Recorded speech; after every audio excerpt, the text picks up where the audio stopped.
Assalamualaikum warahmatullahi wabarakatuh.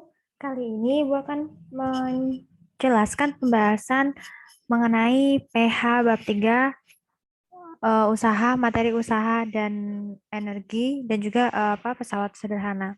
Untuk yang pertama, soal pertama, pernyataan berikut ini yang tepat menjelaskan tentang nilai usaha yaitu. Nah, perlu kita ingat bahwa untuk eh, apa? Untuk menulis untuk menuliskan nilai usaha, apakah dia positif atau negatif, yaitu dengan melihat arah perpindahan dan juga arah gaya. Jadi, usaha akan bernilai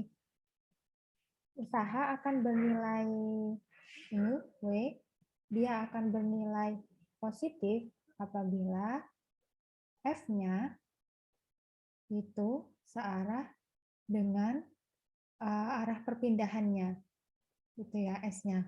Namun usaha akan bernilai negatif apabila F-nya dia berlawanan arah dengan perpindahannya, seperti itu. Jadi jawaban yang tepat untuk yang nomor pertama adalah yang C. Usaha bernilai positif jika arah perpindahan benda searah dengan gayanya. Yang A salah, karena apa? Usaha bernilai positif jika arah perpindahan berlawanan. Harusnya kalau berlawanan itu negatif ya. Yang B, usaha bernilai negatif jika arah perpindahan searah. Nah, ini juga salah karena harusnya bernilai positif. Kemudian yang D, usaha bernilai negatif jika arah benda diam. Nah, arah benda ini kan eh, tidak diam karena perpindahan ini termasuk besaran vektor. Kemudian yang nomor 2, Ibu besarkan seorang pekerja bangunan. Ibu screenshot saja ya. Ini karena berhubungan dengan apa?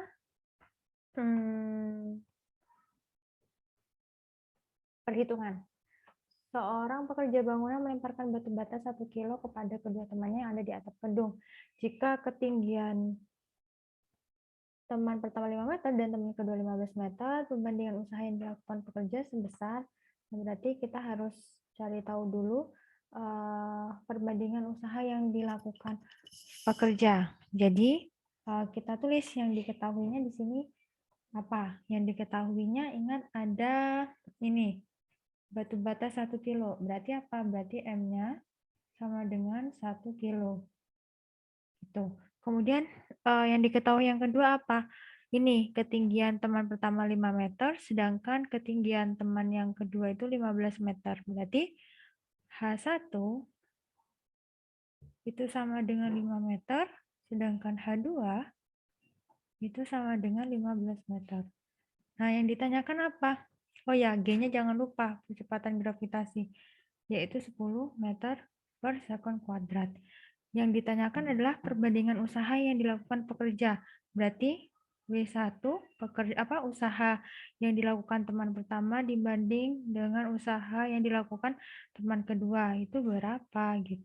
Nah, masih ingat rumusnya usaha, yaitu rumus umumnya W sama dengan F dot S, maksudnya F kali S gitu ya. Ini. Kemudian dari rumus ini kita masukkan di sini, Ibu tulis di sini ya. Kita masukkan perbandingannya. W1 banding W2. Berarti W1-nya itu F1 kali S1 banding W2 F2 kali S2. Ini banding ya. F1-nya apa? F1-nya itu kan gaya. Gayanya itu M kali G. Pakai gaya berat karena dia melemparkan batu. M kali G S1 yang F2 M kali G juga kali S2 gitu ya. Nah, karena batu bata yang dilemparnya sama, maka M kali G-nya ini dicoret, yang ini juga dicoret karena masanya sama, percepatan gravitasinya juga sama. Berarti tinggal S1 perpindahannya atau ketinggiannya dengan S2 gitu. Maka kita langsung tulis aja di sini S1-nya itu 5 meter S2-nya 15. Berarti sama-sama dibagi 5 ini 1, sama-sama dibagi 5 ini 3. Berarti 1:3. Oh, berarti W1 usaha yang dilakukan oleh orang pertama untuk ke orang kedua itu sama dengan 1:3. Aduh, 1:3. Jadi jawabannya adalah yang B. Yang B ya. Berarti jawabannya yang B. Gitu.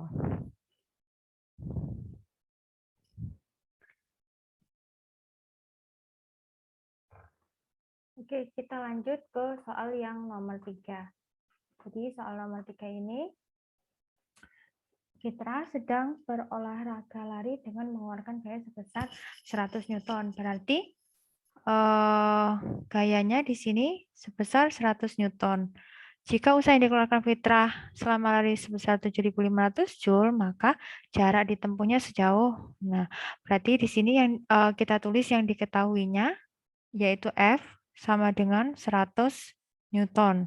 Kemudian, usaha yang dikeluarkan, berarti W-nya sama dengan 7.500 Joule. Yang ditanyakan jaraknya, S-nya gitu ya. Berapa S-nya? Masih tetap pakai rumus W sama dengan F dot S. Maka kalau untuk mencari S berarti S sama dengan W usaha dibagi dengan gayanya. Usahanya 7.500, sedangkan gayanya 100. Ini coret, berarti tinggal 75. Jangan lupa satuannya meter. Berarti jawabannya adalah yang yang C. Jadi di sini jawabannya yang C. Gitu. Kemudian yang nomor 4.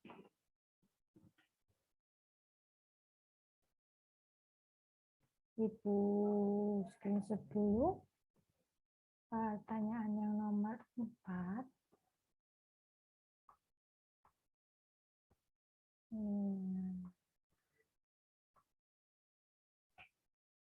Ya, pertanyaan nomor 4.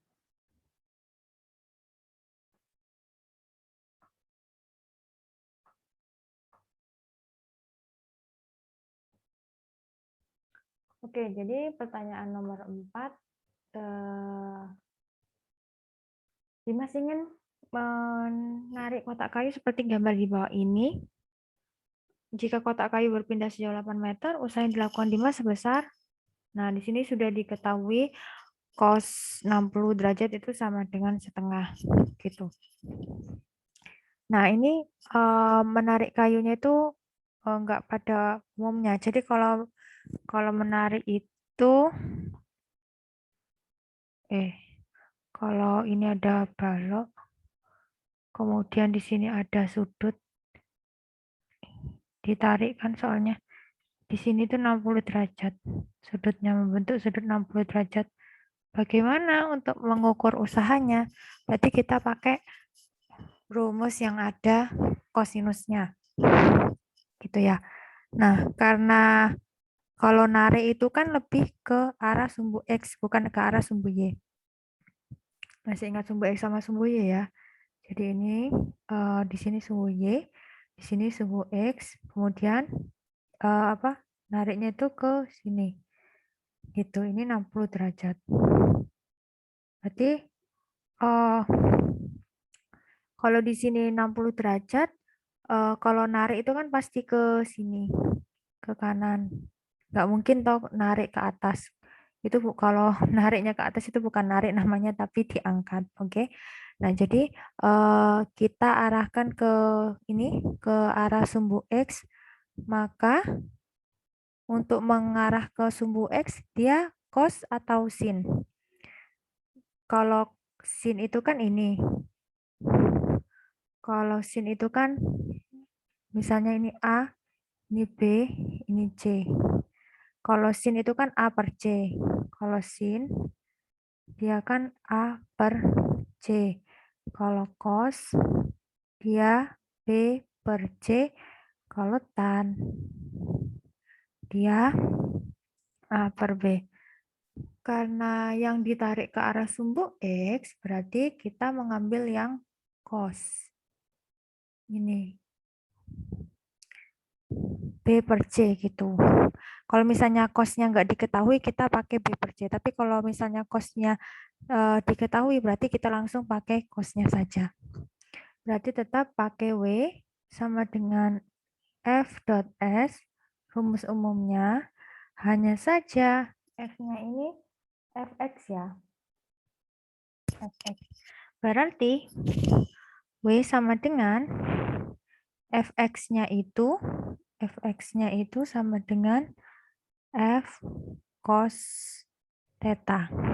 Berarti di sini kita tulis F cos theta dikali S.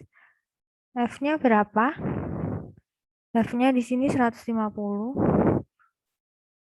Cos theta-nya 60 derajat. Theta itu maksudnya sudutnya.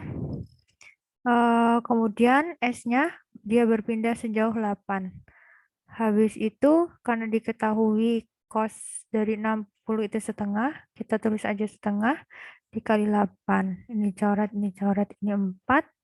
Berarti 150 kali 150 kali 4. Itu berapa? 0,06. 600 Joule.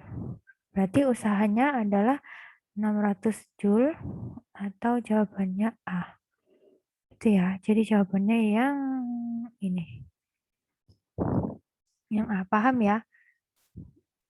Kemudian untuk soal nomor 5.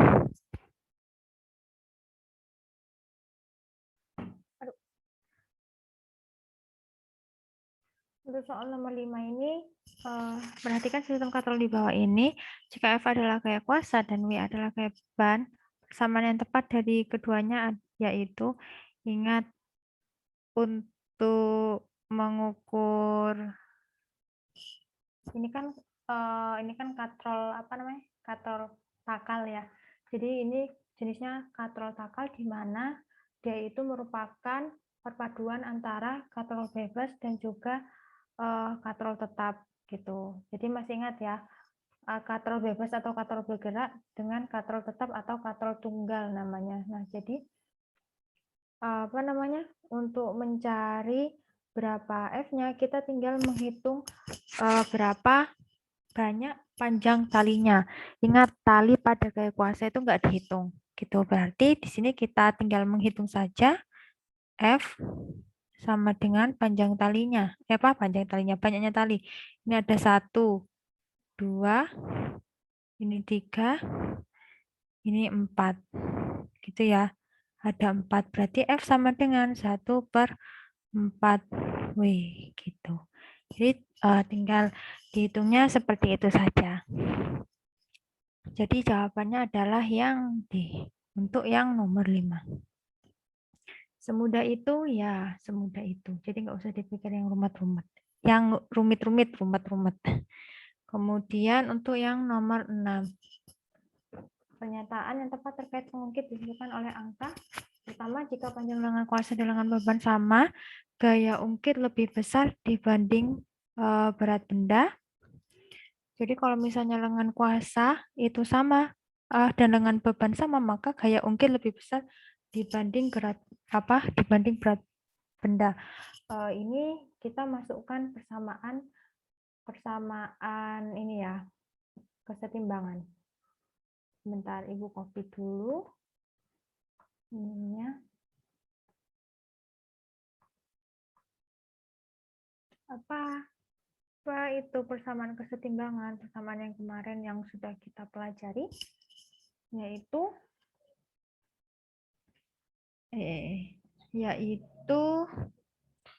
W dikali LB itu sama dengan F dikali LK. Berarti yang nomor pertama, jika LK-nya lengan kuasanya itu sama dengan lengan beban, maka gaya ungkit lebih besar dibanding berat benda. Itu enggak ya? Gaya ungkit itu FK-nya. FK-nya itu ya pasti sama dengan W. Ini salah. Jika panjang lengan kuasa dan lengan beban berbeda, gaya ungkit jika panjang lengan kuasa dan lengan berbeda, gaya ungkit sama dengan berat benda. Jadi kalau misalnya di sini lengan kuasa itu panjang lengan kuasa dan lengan beban berbeda. Jadi bisa aja lengan kuasanya lebih besar daripada lengan beban atau lengan kuasanya lebih kecil daripada lengan beban. Maka pernyataannya bilang bahwa gaya ungkit sama dengan berat benda. Ya enggak ya. Jadi kalau misalnya lengan bebannya itu lebih besar daripada lengan kuasanya, bisa jadi FK-nya itu lebih kecil gitu ya. Jadi pasti tidak sama. Jadi pasti berbeda. Kemudian jika panjang lengan kuasa lebih besar dibandingkan lengan beban, maka benda lebih mudah dipindahkan. Nah, ini kalau lengan kuasanya lebih besar dibandingkan lengan beban, berarti ini apa? Berarti ini cari M-nya. Keuntungan mekanik.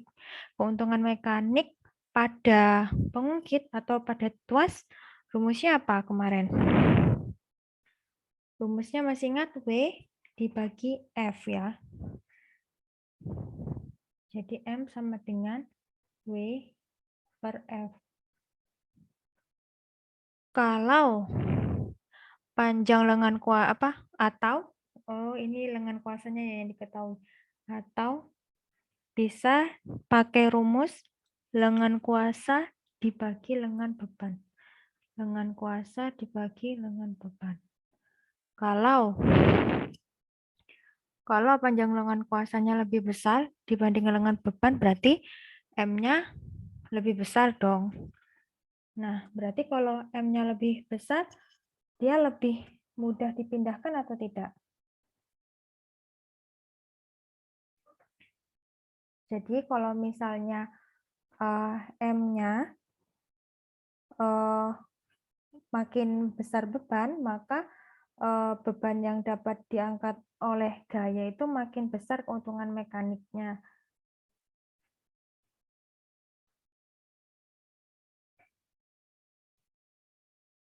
Jadi makin besar panjang lengan kuasanya dan lengan bebannya lebih kecil daripada lengan kuasa, maka keuntungan mekaniknya makin besar. Artinya benda itu mudah untuk dipindahkan. Jadi yang nomor 3 ini benar. Dan yang nomor 4, jika panjang lengan kuasa lebih kecil dibanding lengan beban lebih sulit dipindahkan. Nah, ini sebaliknya ya, berarti benar. Berarti jawaban yang benar adalah 3 dan 4 atau D gitu. Jadi semakin besar M-nya, dia itu makin untung gitu. Makin besar M-nya, dia makin untung. Tapi semakin kecil M-nya, maka dia rugi. Artinya benda sulit dipindahkan gitu. Kemudian nomor 7. Tahal melakukan eksperimen bidang miring seperti gambar berikut. Ini Ibu copy dulu. Kemudian Ibu taruh di mana ya? Di sini. Jika berat benda yang ditarik 26 Newton, berarti apa? Berat, yang namanya berat itu kan W. W sama dengan 26 Newton. Kemudian, gaya yang terbaca pada neraca bekas berarti F-nya sama dengan 10 Newton. Jarak mendatar sejauh 1,2. Maka ketinggian bidang miring, jarak mendatar itu anggap aja X ya. X sama dengan 1,2 meter. Yang ditanyakan adalah hanya berapa? Nah, berarti di sini kita pakai ini bidang miring ya. Kalau bidang miring itu untuk mengetahui keuntungan mekaniknya itu bisa pakai dua rumus. Jadi bisa pakai M sama dengan W per F atau pakai S per H. Karena yang diketahui ini, 4 orang ini, di mana S-nya di sini masih belum disebutkan, ini S-nya kan dari ini ke sini ya. Dari papan miringnya kan, dari sini ke sini, maka bisa kita tulis seperti ini. W per F, kita tulis lagi sama dengan S per H, W-nya 26, F-nya 10, S-nya itu kan kalau kita lihat ya itu kan bentuknya seperti Pitagoras. Ini S, ini X, ini H. Berarti untuk mencari S adalah X kuadrat ditambah H kuadrat, jangan lupa diakarkan. Itu ya. Jadi S-nya kita ubah menjadi seperti itu. X kuadrat ditambah H kuadrat per H. Kemudian kita tulis lagi 26 per 10. Untuk menghilangkan akar, maka kita kuadratkan semuanya. Di sini dikuadratkan, di sini dikuadratkan, gitu. Kemudian ini kita kuadratkan. Kemudian ini dikuadratkan, hilangkan akar yang di atas. Akar yang di atas ini hilang. Jadi X kuadrat ditambah H kuadrat per H kuadrat. Ini. Setelah itu 26 kuadrat kali 26. Yang ini 10 kuadrat kan 10 kali 10. Kemudian sama dengan X kuadrat ini berarti 1,2. 1,2 kuadrat ditambah H kuadrat per H kuadrat. Ini bisa kita coret-coret ya. Atau kalau misalnya pengen langsung, 26 kali 26 itu 576. 10 kali 10 itu 100. Setelah itu 1,2 kuadrat itu 1,44 ditambah H kuadrat per H kuadrat per H. Di situ kita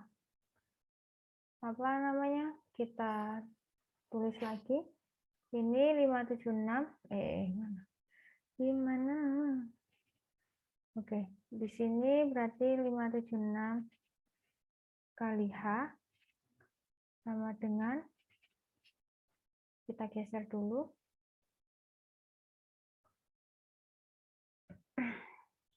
576 kali H sama 1,44 ditambah H kuadrat dikali 100. Jadi di perkalian silang. Ini 576H.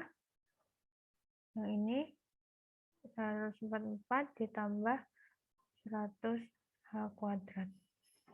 Wah, angkanya ternyata besar ya.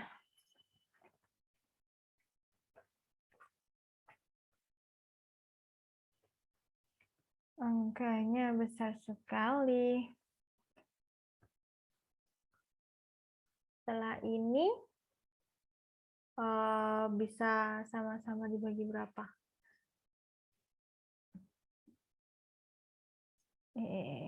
Berarti di sini itu bisa kita tulis 100H kuadrat dikurangi 576H ditambah 144. Ini Ibu tidak ada yang salah kan? Oh ya, ini 1576H. Seperti itu.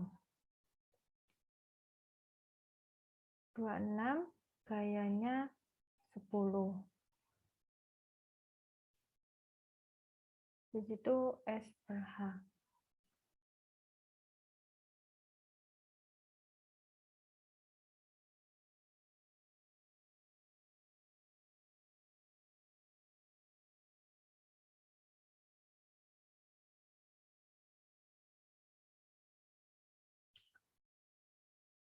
Atau bisa kita tulis seperti ini. yang tadi, yang 26/10. 26/10 sama dengan kita tulis lagi akar X kuadrat plus H kuadrat. Itu dibagi H. 26 bagi 10 itu 2,6. H sama dengan akar X kuadrat ditambah H kuadrat. Terus ini dipangkat 2, 2,6 H kuadrat sama dengan X kuadrat. X kuadratnya kita ganti setelah ini 1,2 kuadrat, 1,4 ditambah H kuadrat. Ya ini 2,6, 5,76. Sama aja ya, 5,76 H kuadrat. Nah, ini berarti udah bisa ya. Oh, berarti ini Ibu ada yang salah nggak di? Oh, ini hanya hilang. Ini harusnya H kuadrat. Pantesan kok ada yang hilang. Ini H kuadrat, ini H kuadrat. Berarti di sini tuh harusnya 576 H kuadrat dikurangi 100 H kuadrat sama dengan 144. 576 dikurangi 100 H kuadrat itu berapa? 476 ya. 476 H kuadrat sama dengan 144. Berarti H kuadrat sama dengan 144 dibagi 476. Berapa? Sama dengan 1/4. Maka H sama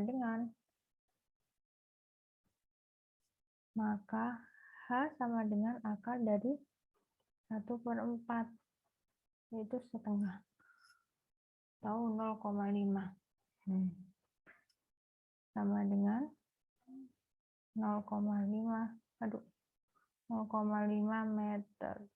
Jadi jawabannya adalah yang A. Jadi jawabannya yang A ya. Nah, yang ini bisa kita terusin kalau pengen nerusin. Jadi Ibu terusin di sini 5,76 H kuadrat dikurangi H kuadrat sama dengan 1,44. Setelah itu 5,76 H kuadrat dikurangi H kuadrat. H kuadrat itu kan sebenarnya 1 H kuadrat, cuman satunya itu nggak ditulis gitu. Jadi 5,76 H kuadrat dikurangi H kuadrat itu sama dengan 4,76 H kuadrat. Sama dengan 1,44. Dan H kuadrat sendiri itu 1,44 dibagi 4,76. Ini menghasilkan 1/4. Ini H kuadrat. Yang ditanyakan adalah H-nya. Berarti H-nya adalah 1/2. Akar dari 1/4 adalah 1/2 atau 0,5 meter. Jadi sama aja ya, cuman yang atas ini lebih ringkas daripada yang bawah, tapi hasilnya sama saja, yaitu 1,5. Seperti itu. Kemudian yang selanjutnya, gaya pada roda bergandar akan menjadi 2 kali gaya semula jika beban dijadikan 2 kali semula. Oh ya, sebelumnya berarti kita harus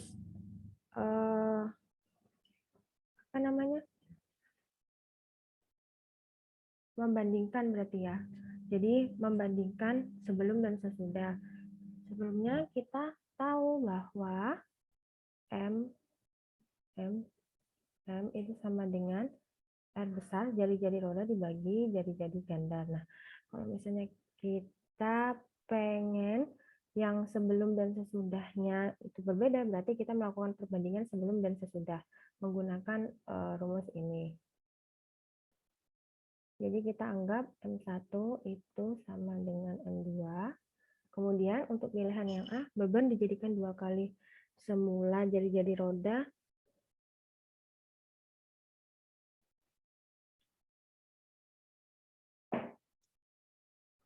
Oh ya, sebelumnya itu kan ini. Mohon maaf. Jadi sebelumnya sebelum masuk ke sini, kita tahu bahwa M itu kan M biasa. M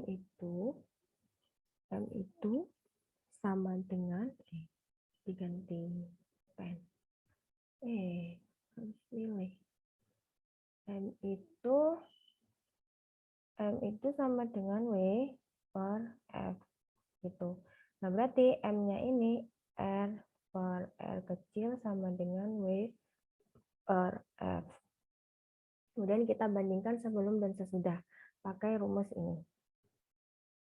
Karena yang diketahui itu ada beban, ada jari-jari, dan juga ada gaya gitu. Jadi kita pakai rumus yang itu.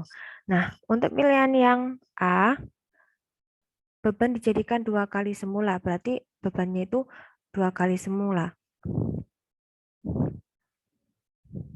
Jadi kalau misalnya R per R, W per F dibandingkan dengan yang kedua. R2 per R2 sama dengan W2 per F2. Berarti yang ini 1, 1, 1, 1. Nah, berarti yang diubah apa? Yang diubah beban dijadikan 2 kali. Gaya pada roda benar akan menjadi 2 kali. Berarti yang ditanyakan adalah, dan jari-jari ganda tetap, beban dijadikan 2 kali semula, jari roda dan jari anu enggak tetap.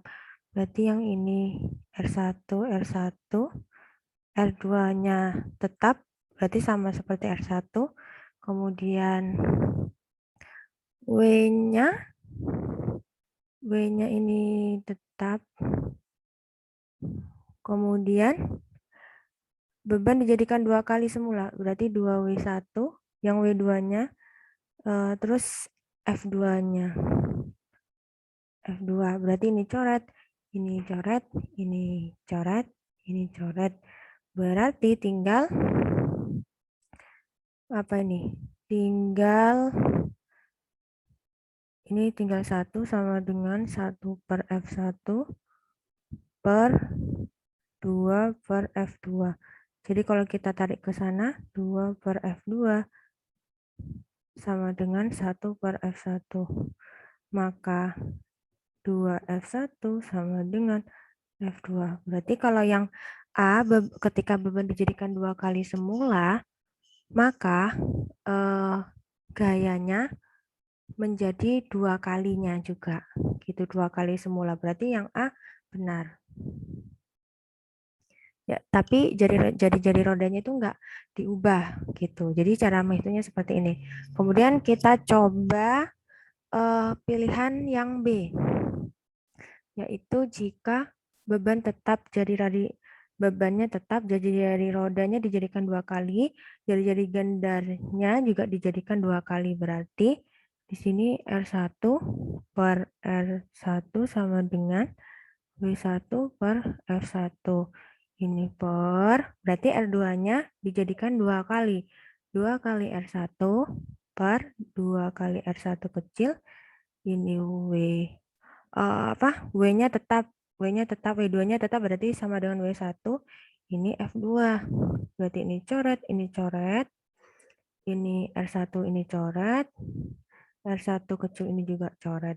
Berarti ini 2 per 2 coret ya, 2 per 2 coret, berarti tinggal 1 sama dengan 1 per F1 per 1 per F2. Berarti kalau kita taruh di sini, 1 per F2 sama dengan 1 per F1. Berarti kalau kita perkalian silang, F2 itu sama dengan F1. Berarti dia tidak menjadi 2 kali, aliasnya sama. Berarti yang B salah. Walaupun kita sudah tahu yang A, kita pengen membuktikan gitu. Kemudian yang C, beban dijadikan 2 kali semula, jari-jari roda dijadikan 2 kali semula. Kita tulis dulu yang pertama, yang mula-mula. Habis itu yang ini jari-jari roda dijadikan 2 kali semula. Berarti 2 R1, jari-jari gandarnya tetap R1. bebannya 2W1, F2-nya yang dicari. Ini coret, ini coret, ini coret, ini coret. Kemudian yang ini bawah coret, ini bawah coret. Berarti yang ini 1/2 sama dengan 2 F1 per 2 F2. Kita naikkan ke sini berarti 2 F2 kali 1/2 sama dengan F1. Berarti ini bisa dicoret, dicoret.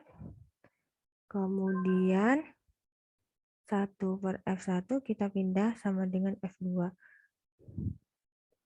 Berarti F2-nya itu sama dengan 1/F1 gitu. Berarti tidak menjadi 2 kali. Ini salah. Kemudian yang D terakhir, mari kita buktikan. R1 besar kecil W1/F1 per R2, R2-nya langsung ya. Beban dijadikan 2 kali, jari-jari roda tetap, berarti ini R1, dan jari-jari kanan dijadikan 2 kali semua. 2R1, beban dijadikan 2 kali. Ini F2, dicoret, dicoret. Ini dicoret, dicoret, berarti tinggal setengah 2F2. F1-nya. F1-nya berarti di sini. 1/F1. Salah. Ngawur. Kita hapus dulu aja biar tidak sesat ya. Ini berarti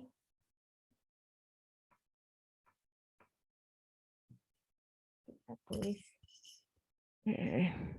1/F1 kali F2/2. Maka kalau F1-nya pindah, 2/2 kali F1 sama dengan F2. Ini coret-coret berarti F1 sama dengan F2. Berarti yang D juga salah. Yang benar memang yang A ya. Gitu. Untuk yang nomor 1 sampai 8, Ibu stop sampai di sini. Kita lanjut ke video selanjutnya.